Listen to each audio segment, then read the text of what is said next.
Hey, and welcome to another Q&A session. I wanted to answer a question I get pretty often, which is why can't I update plugins and themes from the WordPress admin? So if it's usually somebody that's not quite familiar with how serverless works, and they're used to basically being able to go to the WordPress admin, install a plugin, install a theme, and then they go there and it doesn't work. Basically, there's no button to install a plugin, there's no button to install a theme, and they're like, how can I do this? And I kind of wanted to explain why it works that way and why it's never going to change, basically. Because sometimes I get comments, well, like once that changes, I'll be interested in Ymir or something like that. But that's basically not technically feasible. So why is that? So one thing to understand with serverless is that when Ymir, or if you use some other service, you deploy your WordPress site, it creates a package. Like, it packages all your WordPress site, all your files. It sends some files to S3, but in essence, your WordPress installation is packaged and shipped to AWS, and then AWS creates a Lambda function from that. But this Lambda function is static; it's read only. So it's not meant to be. That's also, it's not meant to be changed. Like, you can't make changes to files. You can't add files to it.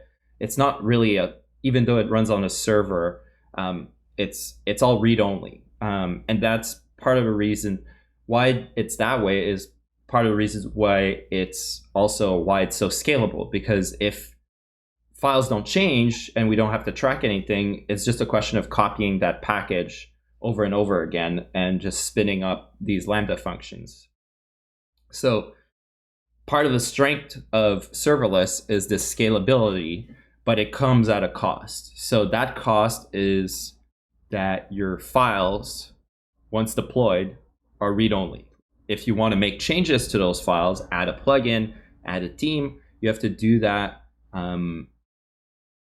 elsewhere before you deploy. So you have to if you're trying to add WooCommerce, like if it's a vanilla WordPress installation, you're like, okay, let me add WooCommerce. You actually have to add WooCommerce either locally or basically commit it to your Git project. And if you have like automated deploys, then you push the changes up to your repository and those get deployed. But the process is the same. You need to redeploy, you need to deploy your application again for any code change. And that includes adding plugins or themes. And that through that process, a new packaged WordPress installation is made, a new Lambda function version is made. And then after that, you can scale to 3,000 people in a minute and all that good stuff. But that kind of process isn't necessarily something you might have been used to before.